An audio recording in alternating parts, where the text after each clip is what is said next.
আরে উন্নয়নের সরকার, শেখ হাসিনা সরকার, আরে পদ্মা সেতু সরকার। আমরা তো সুখে আছি, ব্যস্ত এখন বলতে হবে।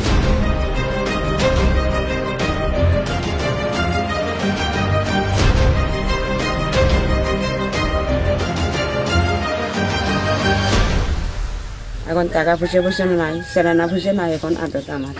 সোনালী চাকমা ওনার ছেলেকে বিক্রি করার জন্য গেছে। ওনার চলাফেরা করার টাকা নেই, ওষুধপত্র কেনার টাকা নেই, এই জন্য ওনার ছেলেকে বিক্রি করে এটা থেকে মুক্তি পেতে চেয়েছিলেন।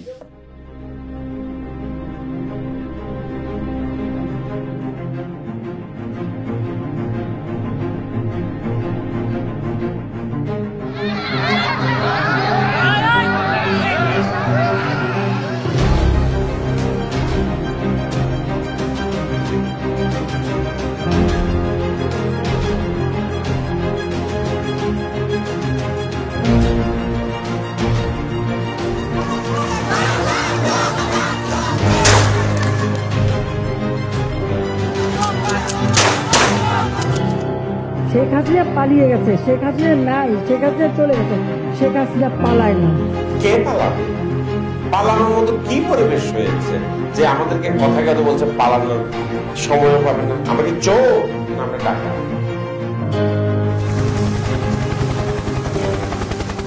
সুশাসন তো দূরের কথা, দুঃশাসনের চূড়ান্ত একটা রূপ। গাল গল্পে ভরা একটা মিথ্যা শাসন ব্যবস্থা। এই যে একদল মানুষ অনেক বেশি ধনী হয়ে গেল। একজন পিয়ন যে কিনা 400 কোটি টাকা নিয়ে গেছে, তাহলে পিয়নকে যারা পরিচালনা করতো তাদের কি হতো? পুরো জিনিসটি আসলে একটা লুণ্ঠন প্রক্রিয়া, যেটা স্টেট এখানে তার সমস্ত ধরনের এফোর্ট দিয়ে তার আশেপাশের লোকজন, তার প্রভাবশালী নেটওয়ার্ককে অ্যাকোমোডেট করেছে। এথিক্স, মোরাল কোনো কিছু কাজ করতেছিল না। ল এনফোর্সমেন্ট থেকে শুরু করে সবাই ইনভলভ হয়ে যায়। তখন তো অ্যাকচুয়ালি ইন্ডিভিজুয়ালি কারোর কিছু করার থাকে না। সকালবেলা ঘুমের থেকে উঠেনি কিন্তু একটা বয়ান দিতেন যে আমি এত উন্নয়ন করেছি। বিভিন্ন আর্থিক প্রতিষ্ঠান, ব্যাংক, এসব প্রতিষ্ঠান থেকে টাকা সরিয়ে নিয়ে এগুলো আত্মসাৎ করা হয়েছে। 10 টাকার কাজ হয়েছে 100 টাকায়, 100 টাকার কাজ হয়েছে 1000 টাকায়।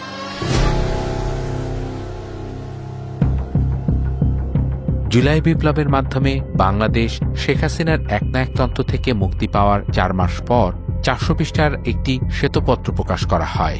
আন্তর্জাতিক খ্যাতিসম্পন্ন অর্থনীতিবিদ ডক্টর দেবপ্রিয় ভট্টাচার্যের নেতৃত্বে 12 সদস্যের একটি স্বাধীন কমিটি এই শ্বেতপত্র প্রকাশ করেন। সেখানে দেখা যায় শেখ হাসিনার 15 বছরের শাসন আমলে প্রতি বছর গড়ে 16 বিলিয়ন মার্কিন ডলার বাংলাদেশ থেকে বিদেশে পাচার করা হয়েছে। এই দশককে অলিগার্কের উত্থানের দশক হিসেবে বাংলাদেশের ইতিহাসে কোনদিনভাবে চিহ্নিত করা হবে। শেখ হাসিনার 15 বছরের শাসনামলে যে উন্নয়নের গল্প ফেরি করা হয়েছে দেশে ও বিদেশে, সেই গল্পের বইয়ের প্রচ্ছদে উন্নয়নের কথা থাকলেও ভেতরের পাতা জুড়ে রয়েছে হাজার হাজার কোটি টাকার লুটপাটের গল্প। আমি মুক্তাদির রশিদ রোমিও, একজন অনুসন্ধানী সাংবাদিক। সেই গল্পগুলোই তুলে ধরার চেষ্টা করব এই প্রামাণ্যচিত্রে।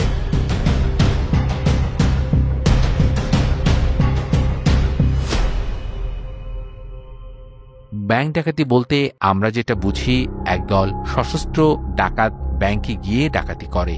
তবে শেখ হাসিনার রাজত্বে বাংলাদেশে ব্যাংক ডাকাতির শব্দটির এক অভিনব সংস্করণ দেখা যায়, যেখানে সম্পূর্ণ রাষ্ট্রীয় সুরক্ষায় ও পৃষ্ঠপোষকতায় একের পর এক ব্যাংক দখলের ঘটনা ঘটতে থাকে।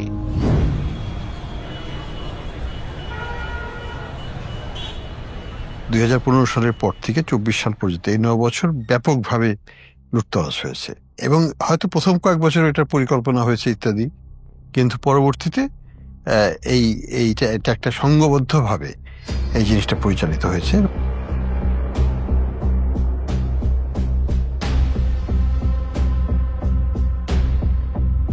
খুব সরাসরি ধরেন এস আলমের হাতে 10টা 11টা মিলে ব্যাংক আর্থিক প্রতিষ্ঠান ছিল, এবং টাকা ছাপিয়ে যে সমস্ত ব্যাংকে অর্থ দেওয়া হয়েছে তার মধ্যে তার প্রতিষ্ঠান সবচেয়ে বেশি। 2017 সালের আগে এস আলম একজন সাধারণ ব্যবসায়ী ছিলেন। এতগুলো ব্যাংক দখলের পর এস আলম গ্রুপের বর্তমানে সম্পদের কোনো সীমা পরিসীমা নেই। ইসলামী ব্যাংক 2017 সালে যখন দখল করা হলো, এবং সে দখল করা হলো, সেটা একটা রাষ্ট্রীয় পৃষ্ঠপোষকতায় দখল করা হয়েছে। সেই পৃষ্ঠপোষকতাকে অনুমোদন দিতে হয় বাংলাদেশ ব্যাংকে।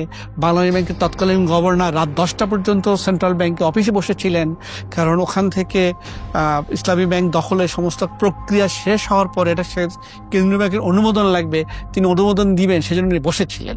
মানে কিনে যেটাকে হস্তক্ষেপের মাধ্যমে করা হয়েছে তা নয়, এটাকে বলপূর্বক অধিগ্রহণ করে আমাদের রাষ্ট্রযন্ত্রের যেমন ডিজিএফআই এবং অন্যান্য প্রশাসনিক ইয়েদেরকে ব্যবহার করে অস্ত্রের মুখেই এই ব্যাংকগুলোকে তারা দখল করে নেয়। আওয়ামী লীগের রাজনৈতিক পৃষ্ঠপোষকতায় দখলকৃত ব্যাংকগুলোর মধ্যে অন্যতম ইউনাইটেড কমার্শিয়াল ব্যাংক বা ইউসিবি। 1984 সালে প্রতিষ্ঠার পর 1993 সালে প্রতিষ্ঠাতা পরিচালক হুমায়ুন জহিরকে হত্যা করা হয়। আব্বার যে অ্যাসোসিনেশন, সেখানে আপনার আওয়ামী লীগের একজন নেতা জড়িত ছিল এবং পরবর্তীতে দেখা গেছে যে সে দেশের বাইরে চলে যায়, পালায় যায় সে। এবং সে যখন আসে, সে এসে আরেকবার সে চেষ্টা করে, তখন আমি ব্যাংকের ডিরেক্টর, আব্বা মারা যাওয়ার পর আমি বোর্ডের ডিরেক্টর হই। তো সে আপনার বোধহয় 99 সালেও সে এবং তার ছেলে মিলে আমাদের ব্যাংক দখল, আমরা বোর্ড মিটিং করছিলাম এবং সেখানে সে ঢুকে যায় ব্যাংক দখল করার চেষ্টা করে। আলটিমেটলি সেটা সে পারে নাই, বাট সে আবার 2013-14 দিকে আবার সে ফেরত আসে এবং সে মারা যাওয়ার পর তার ছেলেকে মন্ত্রী করা হয় আওয়ামী লীগ সরকারের। তো এরপরে সে প্রতিমন্ত্রী, মন্ত্রী সবগুলো পদই করে এবং দেখা যায় যে 2018-তে এসে সে ব্যাংকটার পুরোপুরি দখল নেওয়ার চেষ্টা করে এবং আমাদেরকে বাধ্য করে বের হয়ে যাওয়ার ব্যাংক থেকে আর কি। তো 2018 জুনে আমি রেজিগনেশন দিয়ে আমি বের হয়ে চলে আসি। তার দলীয় লোকজন এবং তার ঘনিষ্ঠ জনরাই এগুলোর সাথে জড়িত ছিল। ব্যাংকের মালিকানা, তারপরে ব্যাংকের পরিচালনা পর্ষদের চেয়ারম্যান সহ মেম্বার ঘনিষ্ঠ লোকজনই ছিলেন। পরবর্তীতে আমরা যেটা দেখি যে এই টোটাল সেক্টরটাই ম্যাস লুটিং এর একটা ইন্ডাস্ট্রিতে পরিণত হয় আর কি। ব্যাংক দখলের মাধ্যমে রাষ্ট্রীয় মদতপুষ্ট অলিগার্করা ঋণের নামে হাজার হাজার কোটি টাকা আত্মসাৎ করতে শুরু করে। তথাকথিত নির্বাচনে যেসব নেতাকর্মী, সমর্থক ও বুদ্ধিজীবীদের আওয়ামী লীগ নমিনেশন দিতে পারত না, তাদের সান্ত্বনা পুরস্কার হিসেবে বিভিন্ন ব্যাংকের পরিচালকের পদে বসিয়ে এই লুটপাটের সুযোগ করে দেয় দলটি। সরকার যে ঋণ খেলাপের যে হিসাবটা প্রকাশ করে, এটা আসলে সঠিক নয়। 2019 সালে IMF যখন একটা রিপোর্ট দিল, সেখানে তারা বলল বাংলাদেশ অনেক বেশি ঋণ খেলাপের তথ্য লুকিয়ে রাখে। এই লুকিয়ে রাখাটা কত সেটা আমরা জানতাম না। এখন যেমন নতুন গভর্নর আসার পর তিনি আর লুকাচ্ছেন না, সুতরাং আমরা দেখছি যে ঋণ খেলাপি এখন 21% চলে গেছে। সেটা খুবই মহাবিপজ্জনক। কিন্তু এখন আমরা কাগজে কলমে 21%, তখনও এরকমই ছিল, কিন্তু আমরা লুকিয়ে রেখেছিলাম। তারা বিভিন্ন প্রকল্প দেখিয়েছে যেগুলি ভুয়া, আসলে বাস্তবে কোনো অস্তিত্ব নেই, ভুয়া প্রতিষ্ঠানও দেখিয়ে ঋণগুলো তারা সরিয়ে নিয়েছে। ব্যাংকগুলো দখলের পাশাপাশি আর্থিক খাতের বিভিন্ন প্রতিষ্ঠান ও শেয়ার বাজারের সম্পূর্ণ নিয়ন্ত্রণ চলে যায় আওয়ামী লীগের শীর্ষ নেতৃত্ব ও তাদের ঘনিষ্ঠ সহযোগীদের দখলে। সেখানেও শুরু হয় আওয়ামী তন্ত্রের লাগামহীন লুটপাট ও অর্থ আত্মসাতের এক নজিরবিহীন উৎসব। গত 15-20 বছরে আমরা যেটা দেখলাম সেটা হচ্ছে যে ব্যাংক এবং শেয়ার বাজারের মাধ্যমে অবৈধ অর্থ উপার্জনের একটা বড় সুযোগ বা ক্ষেত্র তৈরি করা হয়েছে। ক্ষুদ্র বিনিয়োগকারী ক্ষতিগ্রস্ত হয়, কোনো বিনিয়োগকারী ছাড়া কোনো কোম্পানি ক্ষতিগ্রস্ত হয় না। সর্বপ্রথম তারাকে ধ্বংস করেছেন তারা সিকিউরিটি এক্সচেঞ্জ কমিশন, সর্বপ্রধান যে নিয়ন্ত্রণ সংস্থা। সেখানে খায়রুল হোসেনের মধ্যে একজন শিক্ষককে বসেছেন, তারপরে শিবলি রুবায়তের মধ্যে একটা দুর্ধর্ষ, একটা কালোবাজারি বা একজন সন্ত্রাসী কিসিমের লোককে তিনি বসিয়েছেন, যাতে করে শেয়ার বাজারে তার দুর্নীতির রাজত্ব কায়েম করতে পারেন। একের পর এক বাজে নিম্নমানের আইপিও গুলো আসতে শুরু করলো। ভুয়া তথ্যে ভরা ছিল ব্যালেন্স শিট। অডিটর গুলো কিছু না দেখে স্বাক্ষর করেছেন। ইস্যু ম্যানেজার যা কিছু জাল জোচের তথ্য দিয়ে ইস্যু ম্যানেজমেন্টটা তৈরি করেছেন, প্রসপেক্টাস ছাপিয়েছেন, অসংখ্য পরিমাণে টাকা জমানা দিয়ে ভুয়া প্লেসমেন্ট ইস্যু করা হয়েছে। বিনিয়োগকারীকে নিঃস্ব করবার একটা মাস্টার প্ল্যান তখন থেকে শুরু হয়। শিবলি রুবায়তের সময় এসে কিন্তু আপনি দেখবেন ঢাকা শহরে প্রায় 59টি নতুন করে ট্রেক ইস্যু করা হয়। যে ট্রেকের বাজার মূল্য 15 কোটি টাকা, সেই ট্রেকগুলো ইস্যু করা হয় 1 কোটি টাকা করে নামমাত্র মূল্যে আওয়ামী লোকদের মাঝে ইস্যু করা হয়। তার বিরুদ্ধে অভিযোগ হলো তার অ্যাকাউন্টে টাকা পাওয়া গিয়েছে 1,92,00,000 টাকা। প্রতারণার আশ্রয় নিয়ে আসামি শিবলি রুবায়তুল ইসলাম 1,92,00,000 টাকা ঘুষ গ্রহণ করে। আমরা আমাদের তদন্তে পেয়েছি এই যে বেক্সিমকো গ্রুপের Salman F Rahman 83 million US ডলারের একটি তদন্ত আমরা করছি। এটি কিন্তু জনগণের টাকা এরকম বাইরে চলে গেছে, শেয়ার বাজার কেলেঙ্কারির মাধ্যমে চলে গেছে। ক্যাপিটাল মার্কেটের আরেকটা অংশ হচ্ছে অ্যাসেট ম্যানেজমেন্ট কোম্পানি, যেটাকে যারা মিউচুয়াল ফান্ডগুলিকে ম্যানেজমেন্ট করেন। সেখানে বেশ কিছু মিউচুয়াল ফান্ডের কাছে প্রায় 8-10 হাজার কোটি টাকা ছিল। এই টাকাটা বিভিন্ন প্রতিষ্ঠান এবং ক্ষুদ্র বিনিয়োগকারীর সমন্বয়ে গড়া একটি তহবিল, যে তহবিলটার ম্যানেজমেন্টের মাধ্যমে কথা হয়েছিল যে ক্ষুদ্র বিনিয়োগের স্বার্থ রক্ষা করে টাকাটা আরো বাড়বে। সেই মিউচুয়াল ফান্ডগুলোর মেয়াদি মিউচুয়াল ফান্ড ছিল, যেটাকে আমরা বলি 10 বছর মেয়াদি। আপনি বিস্মিত হবেন, পৃথিবীর সকল আইন কানুনকে ব্যত্যয় করে সেই মেয়াদি মিউচুয়াল ফান্ডকে তারা 10 বছরকে তারা 20 বছর মেয়াদি করেছে। সাবেক প্রধানমন্ত্রী শেখ হাসিনার পারিবারিক প্রতিষ্ঠান সিআরআই ও সূচনা ফাউন্ডেশনে দুর্নীতির অভিযোগে সূচনা ফাউন্ডেশন নামে যে প্রতিষ্ঠান আছে তাদের লিগ্যাল একটা পার্সন তৈরি করা হয়েছে, তৈরি করে বিভিন্ন আর্থিক প্রতিষ্ঠান, ব্যাংক, এসব প্রতিষ্ঠান থেকে টাকা সরিয়ে নিয়ে এগুলো আত্মসাৎ করা হয়েছে। ফেডারেশনের আসলে ফিজিক্যাল অস্তিত্বই আমরা পাইনি। এই প্রতিষ্ঠানকে সিএসআর কিংবা অন্য কোনো নামে প্রচুর টাকা দিয়েছে। শেয়ার বাজার, ব্যাংক ও অন্যান্য আর্থিক খাতের প্রতিষ্ঠানগুলো দখলের পর নিজেদের দুর্নীতির পরিসর আরও বিস্তৃত করার পরিকল্পনায় আওয়ামী তন্ত্রের নজরে আসে দ্রুত বিকাশমান মোবাইল ব্যাংকিং খাত। সেই লক্ষ্যেই নগদকে কেন্দ্র করে তারা নতুন এক চুরির আখড়া গড়ে তোলে, যেখানে উদ্ভাবনী প্রযুক্তিকেও পরিণত করা হয় লুটপাটের আরেকটি মাধ্যম হিসেবে। নগদ প্রকৃত মালিক কে এটা কেউ জানে না। এটা কেমেন্স আইল্যান্ডের একটা প্রতিষ্ঠান, একটা ব্রিটিশ নাগরিকের নামে 52% শেয়ার দাবি করা হচ্ছে। কি করে হলো সে? তার সম্পদের উৎস কি এবং কেমেন আইল্যান্ড কেন, বাংলাদেশ নয় কেন? এগুলোর প্রশ্নের কোনো জবাব নেই। প্রথমত নগদের লাইসেন্স পাওয়ার কোনো যোগ্যতা ছিল না। পোস্টাল ডিপার্টমেন্টের কোনো স্বার্থ, সামর্থ্য, কারিগরি দক্ষতা, আর্থিক সামর্থ্য কিছুই নাই, যেটার মধ্যে তারা একটা মোবাইল ফাইন্যান্সিয়াল সার্ভিস চালানোর মতো, যেখানে হাজার হাজার কোটি টাকা লাগবে, বিনিয়োগ করতে হবে আমাকে, সেই ধরনের প্রতিষ্ঠান চালাতে পারে। তাহলে এরা আসলো কোথা থেকে?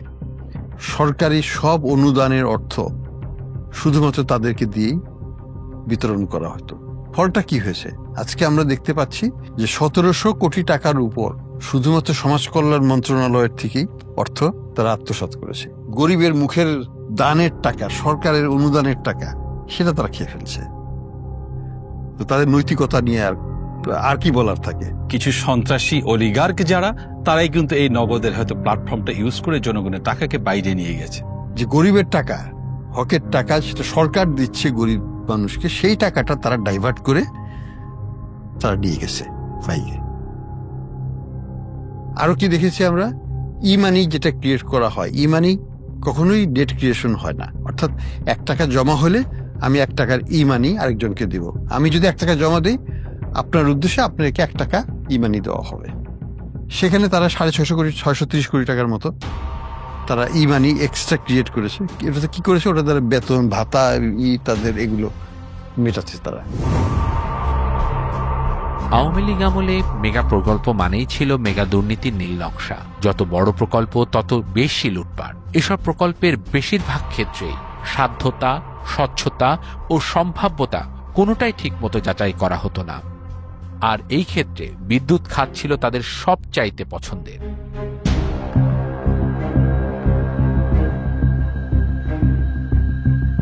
আপনি দেখবেন যে এই ধরনের প্রত্যেকটা মেগা প্রকল্পের সাথে আসলে আনবিলিভেবল লেভেলের লুটপাট, চুরি এবং দুর্নীতি এবং করাপশন হয়েছে। সবচেয়ে বেশি যেটা হচ্ছে সেটা অর্থ পাচার হয়েছে অনেক বেশি। কয়লা বিদ্যুৎ প্রকল্পগুলো যখন করা হলো তখন বলা হলো যে বাংলাদেশে প্রচুর বিদ্যুৎ লাগবে, বিদ্যুতের ফলে শিল্পায়ন হবে, কলকারখানা হবে এবং বাংলাদেশের মানুষের প্রচুর কর্মসংস্থান তৈরি হবে, একেবারে সিঙ্গাপুর হয়ে যাবে দেশ।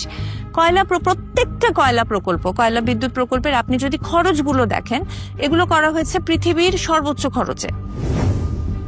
ফর এক্সাম্পল, আপনি দেখেন মাতারবাড়ি বিদ্যুৎ প্রকল্প, এটার যে খরচটা হয়েছিল প্রায় $4 বিলিয়ন কাছাকাছি। সাধারণত আপনি $2 থেকে $2.5 বিলিয়ন মধ্যে একটা বিদ্যুৎ প্রকল্প হয়ে যাওয়ার কথা, সেখানে আপনার প্রায় ডাবল খরচে আমি করছি। এবং এই সময় কিন্তু বিভিন্ন পত্রিকা রিপোর্ট করেছিল যে হঠাৎ করে মাতারবাড়ি বিদ্যুৎ প্রকল্পের খরচ 10,000 কোটি টাকা বেড়ে গেল এবং সেটার কিন্তু কোনো জবাবদিহিতা নাই। হঠাৎ করে বেড়ে যাচ্ছে প্রকল্পের খরচ এবং সেটা জনগণ জানতে পারছে না কি কারণে প্রকল্পের খরচ বাড়ছে।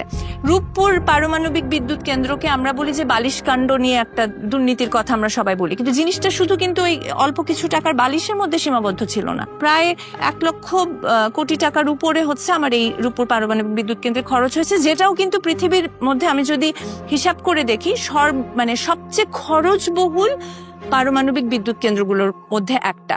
সারা বিশ্বে তো আপনি কোনো পাওয়ার প্ল্যান্টই করতে পারবেন না যদি আপনার ক্যাপাসিটি চার্জ না দেন।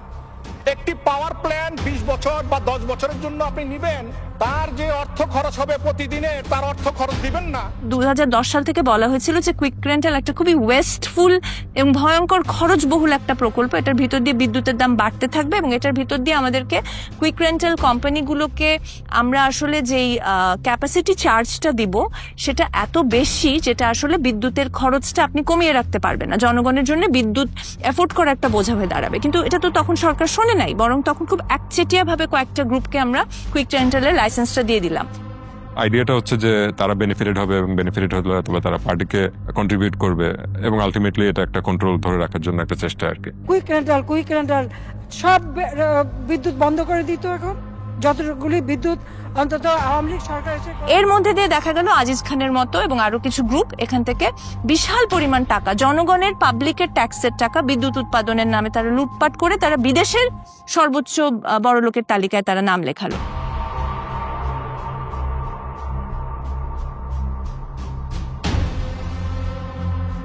ফোর্বসের করা বিশ্বের শতকোটিপতি বা বিলিয়নিয়ারদের সর্বশেষ তালিকায় তার অবস্থান 2540তম। পুরো একটা মন্ত্রণালয় আসলে দেশি বিদেশি কোম্পানি, দেশি বিদেশি লবিং, দেশি বিদেশি ঠিকাদার প্রতিষ্ঠান, তারা মূলত হচ্ছে কে কোন প্রজেক্ট পাবে, কে কোথায় কাজ করবে, এগুলো আসলে মন্ত্রণালয়ের ভিতরে এক ধরনের ভাগ বাটোয়ারার ভিতর দিয়ে এই লুণ্ঠনগুলো হয়েছে। তারপর ধরেন আমরা পায়রা বন্দর তৈরি করলাম, তখন ওই সময় হারমান কুডরাস নামের একজন জার্মান জিওলজিস্ট উনি কিন্তু ওয়ার্নিং দিয়েছিলেন যে পায়রা বন্দরের নাব্যতা এতটাই কম যে এখানে আসলে এই লেভেলের এত টাকা খরচ করে এরকম একটা প্রকল্প করলে এটা পরবর্তীতে আসলে এটা ড্রেজিং করতে যে পরিমাণ খরচ হবে সেটা আসলে সরকার কুলাতে পারবে না। এটা ভয়াবহ একটা খরচবহুল প্রকল্প এবং এই লোকেশনটাই পায়রা বন্দরের জন্য ঠিক না। একটা ভুল লোকেশনে বাংলাদেশের জনগণের পাবলিকের ট্যাক্সের টাকার 1,36,000 কোটি টাকা খরচ করে পৃথিবীর সর্বোচ্চ খরচবহুল প্রকল্পটা পায়রা বন্দরে করা হলো। প্রথম আলো রিপোর্ট করেছিল, আমার রিপোর্টটা এখনো মনে আছে, পৃথিবীর সর্বোচ্চ খরচবহুল প্রকল্প। এখন আপনি দেখেন পায়রা বন্দর কিন্তু চালানো যাচ্ছে না, কারণ হচ্ছে তার নাব্যতা সংকটটা এমন যে ড্রেজিং করে কুলানো যাচ্ছে না। দ্য পয়েন্ট ইজ যে এই ওয়ার্নিং গুলো কিন্তু আমাদেরকে দেয়া হয়েছিল। শেখ হাসিনার আমলে প্রায় প্রতিটি ছোট বড় প্রকল্পই নেওয়া হতো মূলত জনগণের টাকা লুটপাটের উদ্দেশ্যে। বিশেষ করে সেতু ও মহাসড়ক প্রকল্পের ব্যয় হতো অস্বাভাবিকভাবে বেশি, যা ছিল দুর্নীতির জন্য উন্মুক্ত ক্ষেত্র। ফ্লাইওভার যেগুলো আমরা করছি সেগুলো আমরা করছি সাউথ এশিয়ার মতো সর্বোচ্চ খরচে, এবং আওয়ামী লীগ আমলেও কিন্তু কিছু পত্রিকা সাহস করে তখন রিপোর্ট করেছে যে আমরা দক্ষিণ এশিয়ার মধ্যে সর্বোচ্চ খরচে আমাদের ফ্লাইওভার গুলো হচ্ছে। ওয়ার্ল্ড ব্যাংক 2017 সালে কিন্তু রিপোর্ট করেছে, খুব স্পষ্টভাবে তারা বলেছে যে বাংলাদেশে যে রাস্তাগুলো নির্মাণ হয় সেটা নির্মাণ হয় ভারতের চেয়ে, চায়নার চেয়ে এবং ইউরোপের চেয়ে দ্বিগুণ অথবা 3 গুণ খরচে। ওয়েলটেক্স 2018 সালে একটা রিপোর্ট করেছিল যে পৃথিবীর শীর্ষ বড়লোক বৃদ্ধির দেশে বাংলাদেশ হচ্ছে প্রথম স্থান অধিকার করেছে, তার কিছুদিন পরে গিয়ে 3য় স্থান অধিকার করলো। তার মানে হচ্ছে যে এই যে টাকাগুলো, এই টাকাগুলো কোত্থেকে এসেছে এটা খুব ক্লিয়ার। এগুলো সবকিছুই হচ্ছে কোনো না কোনো প্রকল্পের সাথে জড়িত, কন্ট্রাক্টের সাথে জড়িত, কোম্পানির সাথে জড়িত, লোকাল এজেন্টের সাথে জড়িত, এবং এই জিনিসগুলো 15 বছর ধরে ক্রমাগত হয়েছে। স্বাধীনতোত্তর সময় থেকেই টাকা পাচার বাংলাদেশের অর্থনীতির অন্যতম বড় অভিশাপ, কিন্তু গত সরকারের 15 বছরে এই পাচার নজিরবিহীন মাত্রায় পৌঁছে যায়। এত পরিমাণ অর্থ বিদেশে পাচার হতে থাকে যে দেশের আর্থিক ব্যবস্থায় প্রচন্ড চাপ সৃষ্টি হয়। কেন্দ্রীয় ব্যাংকের বৈদেশিক মুদ্রার রিজার্ভ দ্রুত কমতে থাকে, ব্যাংকিং খাতে দেখা দেয় তীব্র তারল্য সংকট।